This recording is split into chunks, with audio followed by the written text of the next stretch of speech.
Hello everyone, I hope you all are fine. Start करते हैं हमारी कॉमन सेक्शन सीरीज़ को। आज हम बहुत इम्पोर्टेंट टॉपिक करेंगे हरियाणा जीके का, जो है रिवर्स यानी कि नदियाँ, और एक इंग्लिश का टॉपिक करेंगे वॉइस। ठीक है, आज 2 से 4 के बीच में है आई थिंक नदियाँ और बांध जो भी है वो एक साथ करेंगे। जिस नदी पे बांध आएगा वो साथ के साथ करेंगे। सो शुरू करते हैं। सबसे पहली जो रिवर है हमारी वो है यमुना रिवर। भारत की सेकंड लॉन्गेस्ट रिवर है। फर्स्ट कौन सी है? गंगा। सेकंड है यमुना। ठीक है, कहाँ से आती है? यमुनोत्री ग्लेशियर से यमुनोत्री। ठीक है, सो इसमें याद करने का कुछ नहीं है, याद रह जाएगा ये। यमुनोत्री ग्लेशियर से। ओल्ड नेम क्या है? काली नंदी। ठीक है, गंगा की सहायक नदी है जो कि सबसे बड़ी है। देखो सेकंड लॉन्गेस्ट है, इसीलिए गंगा की सबसे बड़ी ही सहायक नदी है यमुना। ठीक है, गंगा से मिलती है कहाँ पे? प्रयागराज में। प्रयागराज बहुत फेमस हो रहा है। कहाँ पे है? इलाहाबाद। किस लिए फेमस है ये? कुंभ मेला के लिए, जो भी लगा था इस साल। ठीक है, अब इसके ऊपर क्या है? हथिनीकुंड बैराज। आपको ध्यान हो तो यमुनानगर में क्या था वो, जिसमें बनसंतोर नेशनल पार्क। ठीक है, हाथियों को मैंने क्या बताई थी ट्रिक? हाथियों को यमुना नदी के किनारे श्रृंगार करके खड़ा किया जाता है। हाथियों को यानी कि हथिनी कुंड, सेम उसी से याद हो जाएगा, यमुना नदी के किनारे। ठीक है, हथिनी कुंड यानी यमुना नदी के किनारे हाथियों को तैयार करके खड़ा किया जाता है डेकोरेशन के पर्पज से। ठीक है, हथिनी कुंड बैराज बांध है ये जो यमुना नदी के किनारे है। कहाँ पे है? यमुनानगर में ही है। ठीक है, डिवाइड होता है दिल्ली और हरियाणा में, यहीं से डिवाइड हो जाती है जो यमुना नदी है। कहाँ से? हथिनीकुंड बैराज से। तो हरियाणा और दिल्ली में इसका वाटर डिवाइड हो जाता है। इसके लिए जो परियोजनाएं चली, यमुना एक्शन प्लान 1993 जापान की हेल्प से। नमामि गंगे परियोजना में बोथ यमुना एंड गंगा के लिए सफाई के लिए था। यमुना पुनर्जीवन अभियान। ठीक है, बस ये इनके नाम याद रख लेना एक बार आप। अब देखो कि ये कौन कौन सी डिस्ट्रिक्ट्स में बहती है। इसके ये हैं 6 जिले जहाँ से ये शुरू होती है। फर्स्ट है यमुनानगर से शुरू होती है, फिर करनाल, पानीपत, सोनीपत, फरीदाबाद और पलवल। ठीक है, इसके लिए एक ट्रिक बताती हूँ मैं, कैसे करोगे। देखो यहाँ पे देखो, ये है ट्रिक। यमुना का पानी, यमुनानगर, का करनाल, पानी पानीपत, सॉफ्ट यानी कि सोनीपत, एस से सॉफ्ट, एस से सोनीपत। ठीक है, सॉफ्ट एंड फ्रेश से फरीदाबाद, है पीने का यानी कि पलवल के लिए। ठीक है, देखो यमुना का पानी सॉफ्ट एंड फ्रेश है पीने के लिए। ये है ट्रिक, यमुना का पानी सॉफ्ट एंड फ्रेश है पीने के लिए। ये है यमुना नदी की ट्रिक, जिसमें ये हमारे 6 डिस्ट्रिक्ट आ जाते हैं। ठीक है, अब इसकी लेंथ कैसे याद करोगे? ठीक है, लेंथ कैसे याद करोगे? ये कितने हैं डिस्ट्रिक्ट? 6। ठीक है, 6, 3 + 2 प्लस एक और है, लेकिन वो क्या है? 0। 3 और 2 5 और 1 हो जाता है 6। ठीक है, ये 0 है, इसको हम 1 काउंट कर लेंगे ऐसे। 300 कितना हो गया? 320 किलोमीटर ये बहती है हरियाणा में। अब देखो यहाँ पे, इसको देख लो इस तरीके से, ये कहाँ से कहाँ तक। इससे आपके जो मैंने आपको बताई जो ट्रिक, यहाँ से शुरू होके ऊपर से यमुनानगर से आई। देखो यहाँ यमुनानगर से शुरू होती है, फिर करनाल, पानीपत, सोनीपत और फरीदाबाद, पलवल। ठीक है, इससे आपको जो ये साइड में लगते हैं जो डिस्ट्रिक्ट्स हैं, ये भी याद हो जाएंगे इसी एक ट्रिक से। ठीक है, बीच वाले अलग हैं, ये टच होते हैं। देखो गुरुग्राम और झज्जर जो हैं ये टच होते हैं किससे? दिल्ली से। ठीक है, ये ध्यान रखना। वैसे भी इतनी सी तो नॉलेज में रहता ही है कि गुरुग्राम और झज्जर, जैसे सोनीपत, फरीदाबाद, ये चारों टच होते हैं दिल्ली से, इधर से। ठीक है, अब देखो नेक्स्ट रिवर है घग्गर नदी। हरियाणा की सबसे लंबी नदी वो थी, यमुना नदी थी कौन सी? यमुना नदी थी इंडिया की सेकंड लॉन्गेस्ट रिवर। फर्स्ट है गंगा नदी, इंडिया की सबसे लंबी नदी। जो घग्गर है वो है हरियाणा की, ठीक है, ये ध्यान रखना, हरियाणा की सबसे लंबी नदी। और ये कहाँ से निकलती है? शिवालिक की पहाड़ियों से, ठीक है, शिवालिक की पहाड़ियों से यमुना नदी निकली थी, यमुनोत्री ग्लेशियर से। घग्गर को बोला जाता है, नाला भी बोलते हैं, राजस्थान में जाके ये सूख जाती है। हरियाणा की जीवन रेखा बोलते हैं इसको। बरसाती है, बरसाती नदी है क्योंकि जब बारिश आती है तब ये हरी भरी होती है, हरी भरी मतलब पानी होता है, नहीं तो ये ड्राई हो जाती है। हरियाणा में एंट्री कहाँ से करती है? कालका से। कालका से अम्बाला, कुरुक्षेत्र, कैथल, फतेहाबाद, सिरसा, इनमें ये जाती है। और इसकी डिस्ट्रीब्यूटरीज जो ट्रिब्यूटरीज हैं वो देखो, मारकंडा नदी और टांगरी। मारकंडा, टांगरी, मारकंडा है अम्बाला और कुरुक्षेत्र, टांगरी आएगा ओनली अम्बाला में। सारस्वत नदी और चोईतांग, ठीक है, ये मतलब थोड़ा सा एक जैसे से नाम है, देखो मारकंडा, टांगरी, चोईतांग, मतलब सेम सेम से। अब इसके ऊपर बैराज जो आते हैं, डैम्स या बैराज कौन कौन से आते हैं? O2 and Kaushalya. O2 and Kaushalya किस पे आते हैं? घग्गर में, ठीक है। घग्गर नदी के किनारे कौन से आते हैं? घग्गर नदी पे कौन सा बैराज है? O2 लेक भी है, O2 बैराज भी है, Kaushalya dam, Kaushalya and O2। अब इसको देखो मैप के ऊपर, देखो ये यहाँ से स्टार्ट हुई, पंचकूला से होती है, वैसे थोड़ा सा ही है पंचकूला में, इसका ज़्यादा नहीं है तो इसको यहीं से मानते हैं। यहाँ से अम्बाला से शुरू होती है, ठीक है, अम्बाला से शुरू होके कुरुक्षेत्र, फिर कैथल, फिर जींद में नहीं आती, देखो जींद पीछे रह जाता है, यहाँ पे आगे चली जाती है फतेहाबाद एंड सिरसा में। इसके लिए ट्रिक देखो, ये है घर से निकली, घर से निकली यानी कि घग्गर से निकली शिव पूजा यानी कि शिवालिक, शिव से शिवालिक के लिए काले कपड़े पहनकर, काले यानी कि कालका, देखो इससे यहाँ से बन गई हमारी ट्रिक। कैसे? घग्गर निकलती है शिवालिक से और इंडिया नहीं, हरियाणा में कहाँ से घुसती है? कालका से, ठीक है। कपड़े पहनकर, बाला बनकर, बाला मतलब लड़की बनकर, ठीक है, बाला से हुआ अम्बाला, ठीक है, बाला बनकर रण क्षेत्र, रण क्षेत्र किसके लिए यूज हुआ है? कुरुक्षेत्र, इसमें क्या हुआ था? महाभारत का युद्ध, इसलिए बाला बनकर रण क्षेत्र में उतरती है। रण क्षेत्र में कदम रखकर, कदम से बन गया कैथल, कैथल कदम रखकर फतेह हासिल कर सिर ऊंचा किया, फतेह हासिल यानी कि फतेहाबाद, सिर से सिरसा, सिर ऊंचा किया, ठीक है। ये कैसे याद रखोगे?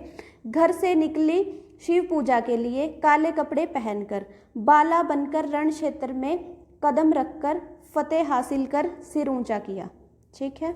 ये आई होप आपको याद रह जाएगी। अगर ये ट्रिक आपको पसंद नहीं आती तो आप अपनी चॉइस से भी कोई बना सकते हो।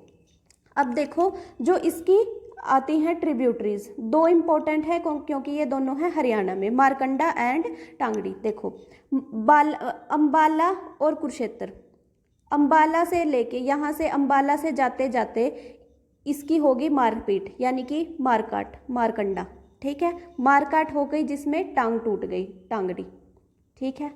ये ध्यान रखना, मारकंडा यानी कि अम्बाला से कैथल कुरुक्षेत्र जाते हुए मारकाट हो गई तो मारकंडा, और मारकंडा उसमें क्या हुआ फिर? इसकी टांग टूट गई, ठीक है, टांग टूट गई यानी कि टांगड़ी।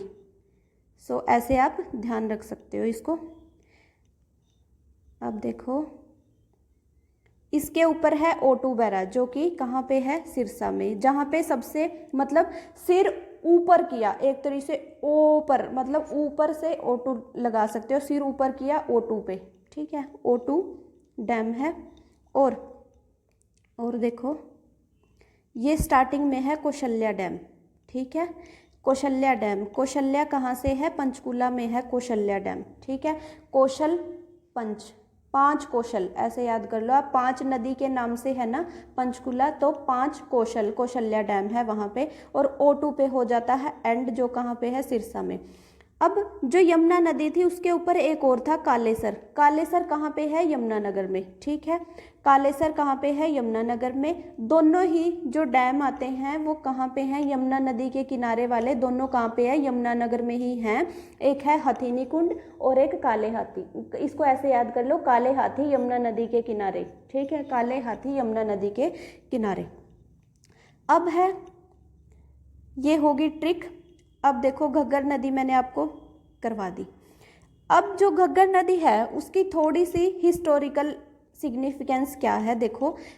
सिंधु घाटी सभ्यता में इसका रोल है। वेदों के अकॉर्डिंग इसका नाम है नदीतम, मतलब सबसे जो ऊपर जिसका दर्जा है वो नदी। कालीबंगा, बनावली, राखीगढ़ी। काली चूड़ी बनाकर बनाई राखी जैसी। ठीक है, ऐसे याद कर लो या आपको जो अच्छा लगता है उस तरीके से याद कर लो। काली चूड़ी बनाई राखी जैसी, या ऐसे कर लो, राखी ने बनाई काली चूड़ी। कहाँ पे? घर पे। राखी लड़की का नाम है, राखी ने बनाई काली चूड़ी घर पर। घर पर यानी कि घग्गर। ठीक है, राखी ने बनाई काली चूड़ी, काली बंगा यानी कि काली चूड़ी, बंगा से चूड़ी। राखी ने बनाई काली चूड़ियाँ, कहाँ पे बनाई? घर पर। राखी ने बनाई घर पर काली चूड़ियाँ, ऐसे याद रख लो इसको, छोटी सी ट्रिक है। संरक्षण केंद्र भी है यहाँ पे, जैसे सरस्वती पुनः संरक्षण के लिए क्या क्या चलाया यहाँ पे? घग्गर नदी, ये ज़्यादा इम्पोर्टेंट नहीं है क्योंकि उनके नाम से ही रिलेटेड होती है जो क्लीनिंग योजनाएं चलाई जाती हैं। अब ये याद रखना, जैसे नाडा साहिब गुरुद्वारा कहाँ पे है? घग्गर नदी के किनारे। ठीक है, घग्गर नदी के किनारे कहाँ किनारे क्या है? नाडा साहिब, मतलब घग्गर नदी के पास बसा हुआ है। अब है घग्गर की ट्रिब्यूटरीज कौन कौन सी थी? मारकंडा एंड टांगड़ी। मारकंडा एंड टांगड़ी। मारकंडा मार्कंडेश्वर से, कहाँ कैसे याद करवाया था मैंने? ये मारकंडा आई है शिवालिक से ही, जहाँ से आई थी घग्गर। ठीक है, घग्गर आई थी वहीं से। और अंबाला से जाते हुए कुरुक्षेत्र क्या हो गया था? मारकाट, तो मारकंडा इन दोनों में आएगा। टांगड़ी में टांग टूट गई थी एक की, तो क्या? कुरुक्षेत्र। वैसे दोनों में आ जाता है ये। ठीक है, यहाँ वैसे 3 लिखा हुआ है लेकिन ये मोस्टली आपको देखने को मिलेगा, मतलब ये कुरुक्षेत्र में आया था। नहीं कुरुक्षेत्र नहीं, सॉरी, ओनली अंबाला में। ठीक है, कहीं कहीं ऑप्शन में ओनली अंबाला भी मिल सकता है और ये तीनों भी मिल सकते हैं। ठीक है, टांगड़ी नदी कुरुक्षेत्र, यमुनानगर, अंबाला, ऊपर से ही होते हुए आएगा कुरुक्षेत्र, यमुनानगर, अंबाला। और बाकी ये एक ही सीरीज़ में आप याद कर सकते हो इनको। मैंने ये ऊपर मैप में भी करवा दिया आपको, देखो। ठीक है, यहाँ से आई देखो ये वाली अंबाला, कुरुक्षेत्र, और ये इधर से आई यहाँ पे देखो अंबाला भी हो गया इसमें ऐड। ठीक है, यमुनानगर हो गया add first of all.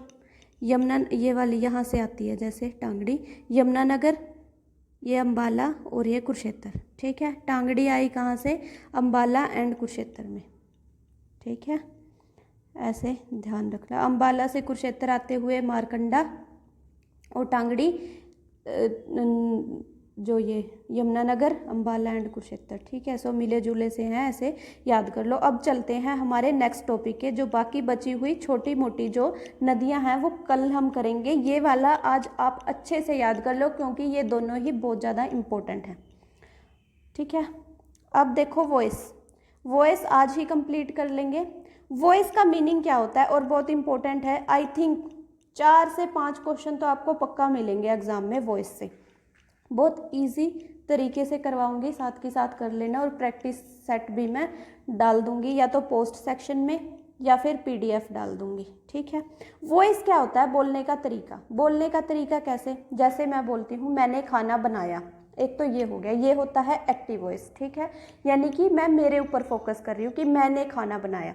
Passive voice होता है खाना मेरे द्वारा बनाया गया, मतलब खाने के ऊपर जोर दिया गया कि खाना मेरे द्वारा बनाया गया। इसमें यही होता है एक्टिव एंड पैसिव वॉइस। ठीक है, एग्जाम्पल और देख लो।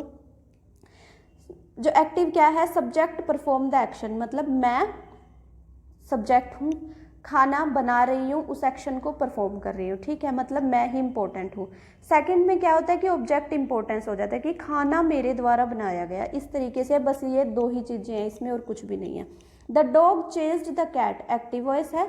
द डॉग ये क्या है, सब्जेक्ट, चेज्ड वर्ब और द कैट है ऑब्जेक्ट। इनको जब चेंज करेंगे पैसिव में तो क्या होगा, जो एक्टिव वॉइस का ऑब्जेक्ट है वो पैसिव वॉइस का सब्जेक्ट बन जाएगा, मतलब जो पीछे वाला पार्ट है वो आगे आ जाएगा, ठीक है। जिसके ऊपर प्रभाव पड़ा वो स्टार्टिंग में आएगा।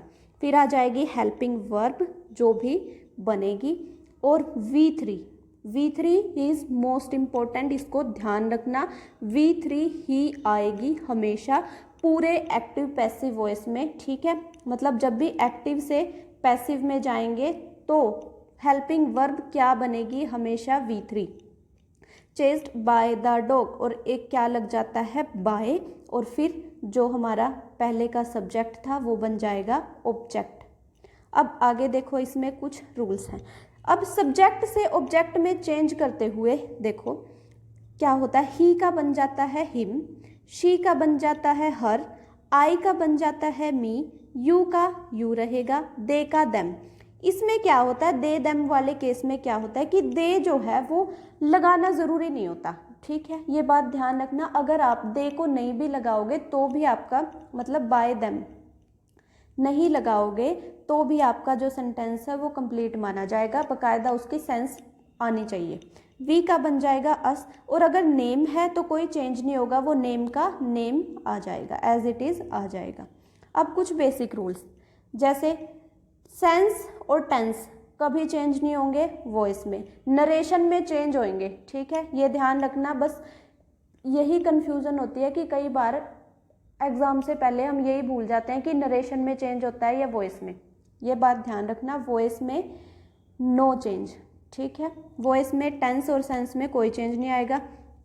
कोई भी वर्ब हो वो वर्ब की थर्ड फॉर्म बन जाएगी, हु बन जाएगा बाय हुम, और अगर हु के साथ लगा है मैरी या नो है तो टू हुम हो जाएगा, ठीक है। ये होता है मैरिड टू, हमेशा इनके साथ नोन टू, इस तरीके से, ठीक है।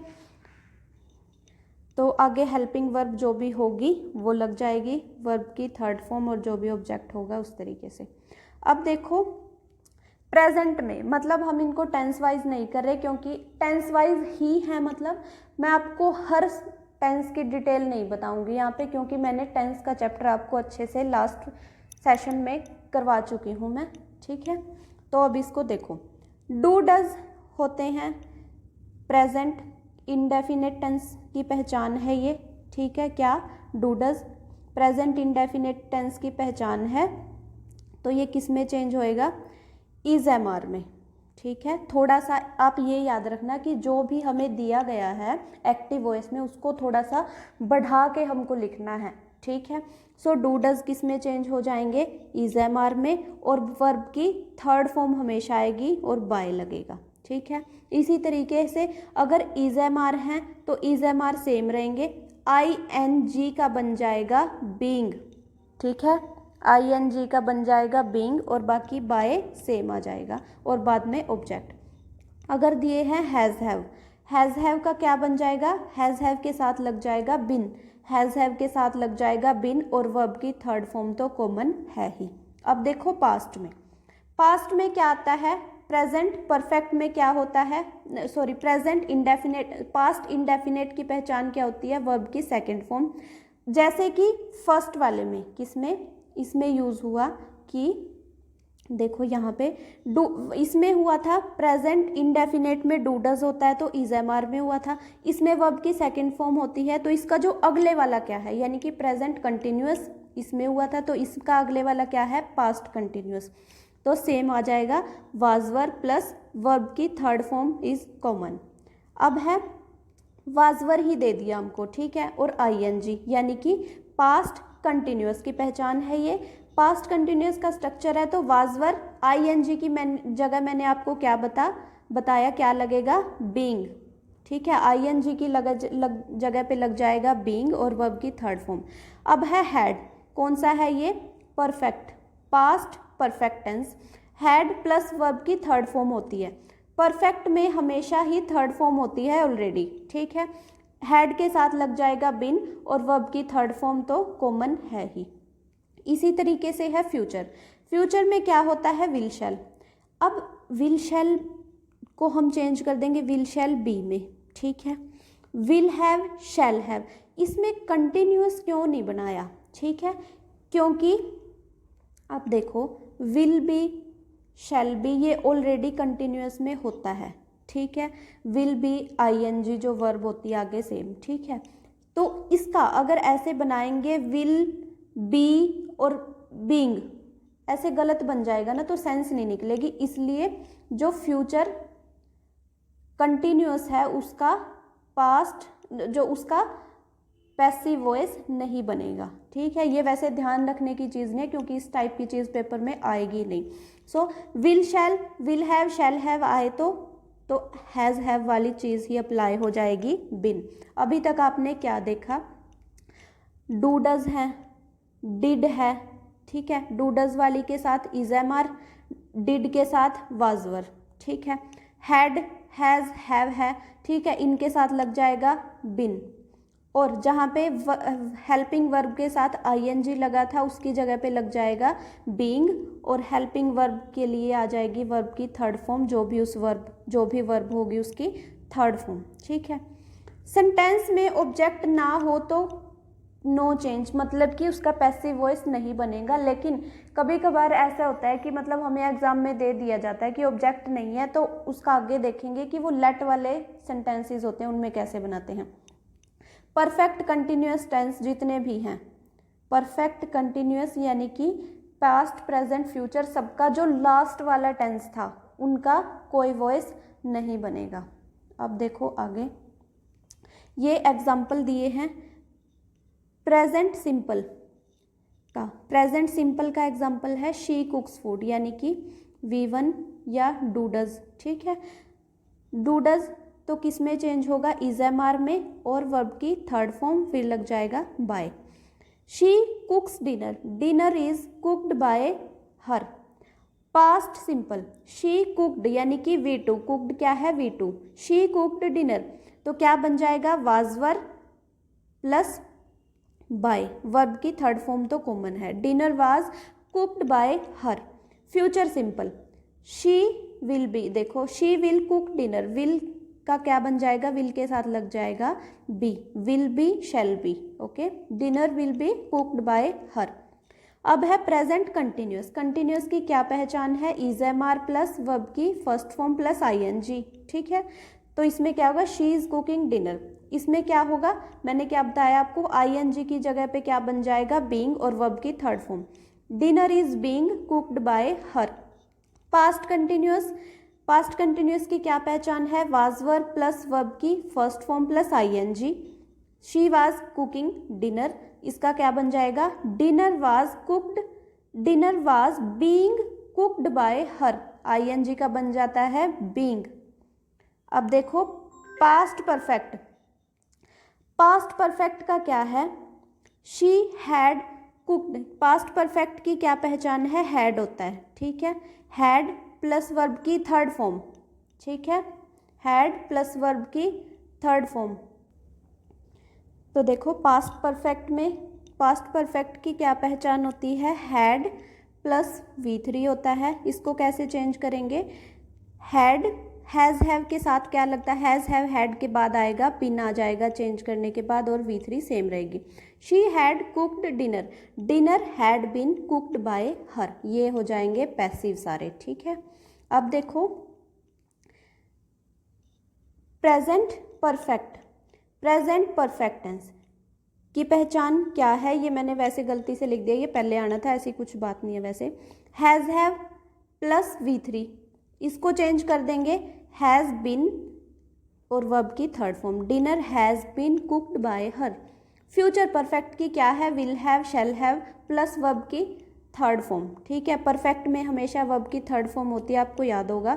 सो इसका क्या बन जाएगा, डिनर विल हैव के बाद, हैव के बाद क्या आता है, हैज़ हैव आ जाए तो बिन, ठीक है, has have been, dinner will have been cooked by her. अब देखो मोडाल्स के साथ, मोडाल्स होते हैं हमारे पास 11, can, could, may, might, ought to, मतलब विल, वुड, शैल, शुड, इस तरीके से हमारे पास होते हैं 11। ये भी मैं आपको करवा दूंगी। फिलहाल के लिए ये याद रखो कि मोडाल्स होते हैं, उनके साथ क्या होता है। देखो, शी कैन कुक डिनर, वो खाना बना सकती है। शी मस्ट कुक डिनर, उसे खाना बनाना चाहिए। Dinner can be, must be, ठीक है। ये ध्यान रखना क्या होगा, मोडाल्स के बाद कोई भी मोडाल्स हों, कितने भी हों, उनके पास उनके साथ लग जाएगा बी, उनके आगे लग जाएगा बी। जैसे देखो, she can cook dinner, dinner can be cooked by हर, और वर्ब की थर्ड फॉर्म तो आती ही है, ठीक है। She must cook dinner, dinner must be cooked by हर। आगे है मोडाल परफेक्ट। मोडाल परफेक्ट यानी कि मोडाल के बाद हैज़ हैव लगा होता है, मोस्टली तो हैव ही मिलता है आपको, ठीक है। तो इसमें क्या आता है, I should have written a letter. I should have, देखो शुड हैव रिटन वर्ब की third form, written a letter. इसको कैसे चेंज करेंगे, a letter should have been, मतलब हमें हैव वाला ही रखना है, हैज़ हैव वाला, उसके बाद क्या लगता है, बिन। बाकी सारा चेंज सेम हो जाएगा वर्ब की थर्ड फॉर्म के बाद, ठीक है। अब देखो imperative sentence. I know WH family वाला रहता है, वो एंड में दिखाऊंगी मैं आपको। एंड में क्या, वैसे मैंने आपको बता दिया है, बस आप प्रैक्टिस कर लेना। देखो यहाँ पे मैंने आपको बताया था, देखो यहाँ WH फैमिली में क्या होता है, या क्वेश्चन मार्क वाला, जैसे भी नॉर्मली इसमें टेंसेज में मैंने आपको बताया है। बस सिंपली WH फैमिली पहले आ जाएगी, टू हुम या बाय हुम आ जाएगा, फिर हेल्पिंग वर्ब आएगी, नोट लगना हो तो नोट लग जाएगा, ठीक है। और फिर आएगा ऑब्जेक्ट, ऑब्जेक्ट सबसे बाद में ही आएगा, बस ये ध्यान रखना। वर्ब की थर्ड फॉर्म आएगी। ये कुछ एक आध सी चीज़ है जिनको आप याद रख लोगे तो आप इजली अपना आंसर निकाल पाओगे। अब है इम्पेरेटिव सेंटेंस। इम्पेरेटिव सेंटेंस होते हैं जिनमें या तो ऑर्डर दिया जाता है, या एडवाइस दी जाती है, या रिक्वेस्ट की जाती है, ठीक है। उनको कैसे बनाते हैं, लेट लगा देते हैं आगे, ठीक है। Let object plus be, let object plus be, और वर्ब की थर्ड फॉर्म तो कॉमन है ही। या फिर क्या करते हैं, ऑब्जेक्ट लगा के शुड भी लगा देते हैं और वर्ब की थर्ड फॉर्म। या फिर ये भी, मतलब इन दोनों में से कोई भी कंडीशन के अकॉर्डिंग आपकी सेंस सही नहीं बैठ रही है तो आप क्या करोगे, ये कर दोगे, यू आर रिक्वेस्टेड, या you are told, you are advised, you are ordered, you are asked to, ठीक है। लेकिन इनके बाद हमेशा वर्ब की फर्स्ट फॉर्म आएगी, ये याद रखना। वर्ब की फर्स्ट फॉर्म प्लस आ जाएगा ये ऑब्जेक्ट जो भी है, सब्जेक्ट आ जाएगा यहाँ पे, ठीक है। देखो example, finish the cake, finish the cake, let the cake be finished. ये क्या था, फिनिश द केक, यहाँ पे सब्जेक्ट था तो ये बन गया एंड में ऑब्जेक्ट, और क्या लग गया, लेट द टास्क, सॉरी ये केक नहीं है, टास्क है, let the task be finished. Close the door, इसमें क्या है, एक तरीके से ऑर्डर दिया है, ठीक है, क्योंकि प्लीज नहीं लगा तो रिक्वेस्ट नहीं हुई। Let the door be closed, let the door be closed, और ऐसे भी बना सकते हैं, you are ordered to close the door. और अगर यहाँ पे ये देखो ऑर्डर जो है ना, ऑर्डर्ड, ये एक तरीके से अपने आप में ही वर्ब की थर्ड फॉर्म है, तो जो क्लोज आएगा यानी कि मेन वर्ब आएगी, उसके बाद मेन वर्ब भी नहीं, मैंने आपको एक रूल बताया था कि मॉडल और टू के बाद कभी भी वर्ब की और कोई फॉर्म नहीं आएगी, ओनली वर्ब की फर्स्ट फॉर्म आएगी, ठीक है। तो यहाँ पे टू वाला ध्यान रखना, टू के बाद वर्ब की फर्स्ट फॉर्म ही आएगी बस, ठीक है।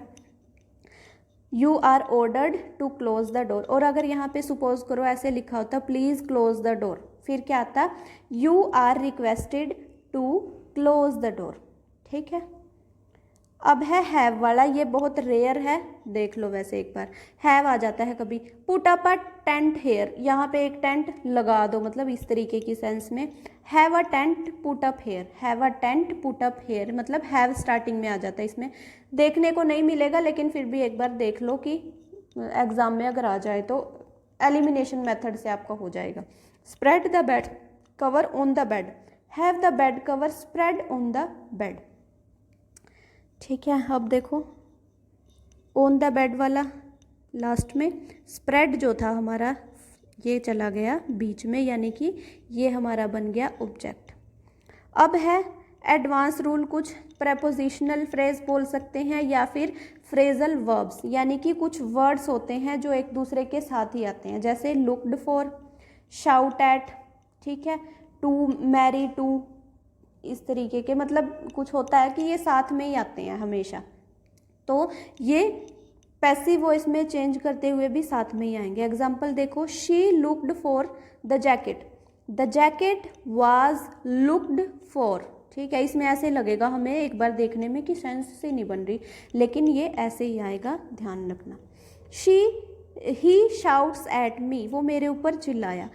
आई वॉज शाउटेड एट, ठीक है, ये देखो ऐसे भी आ सकता था ये, वैसे हम नॉर्मली क्या करते, I was shouted by him, लेकिन शाउटेड के साथ जो एट है ये क्या है, फ्रेजल वर्ब का काम कर रही है यहाँ पे, तो ये सेम ही आएगा, बस शाउट्स जो है उसकी वर्ब की थर्ड फॉर्म वो होगी चेंज, ठीक है। तो ये था हमारा टॉपिक वॉइस, यहाँ पे ख़त्म होता है।